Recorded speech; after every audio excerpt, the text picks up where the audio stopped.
பூண்டு பற்களை காலையில் வெறும் வயிற்றில் பச்சையாக ஒரு கிளாஸ் தண்ணீருடன் சேர்த்து சாப்பிட்டு வந்தால் நல்ல ஜீரண சக்தி உண்டாகும். பூண்டு ஒவ்வாமைக்கு எதிராக போராடும்.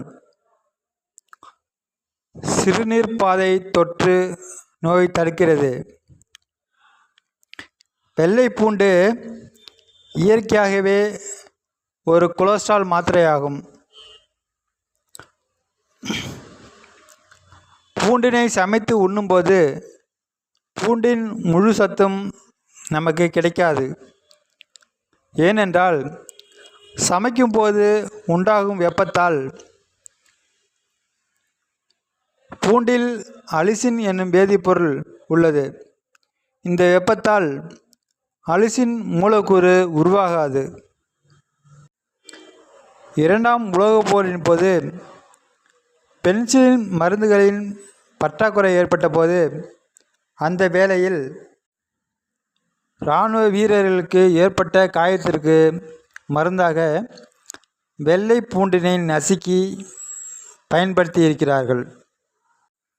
இந்த வெள்ளை பூண்டு ஏழைகளின் பென்சிலின் மருந்தாக பயன்படுகிறது. ஆண்களின் தாம்பத்திய ஆரோக்கியத்திற்கு பூண்டு ஒரு சிறந்த உணவாக பயன்படுகிறது. வறுத்த 6 பூண்டை சாப்பிட்ட 1 மணி நேரத்திற்கு பிறகு இரைப்பையில் உணவு நன்கு செரிமானம் அடைய உதவுகிறது. உடலில் உள்ள மெட்டபாலிசத்தை அதிகரித்து உடலில் கெட்ட நீர்ம சத்து மற்றும் கொழுப்பு சத்தை வெளியேற்றுகிறது. முக்கியமாக மாதவிடாய் சீராக இருக்க உதவுகிறது. வேலைத்திறன் அதிகரிக்க, சோர்வு நீங்க மற்றும் உடற்பயிற்சி திறன் அதிகரிக்க பூண்டு பயன்படுகிறது. குறிப்பாக அல்சைமர் ஞாபக மறதி நோய் குறைக்க பூண்டு பயன்படுகிறது.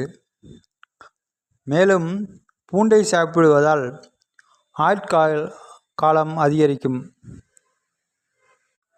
பூண்டினை அதிகமாக எடுத்துக்கொள்ளக்கூடாது. பூண்டினை அளவோடு எடுத்துக்கொள்ள வேண்டும்.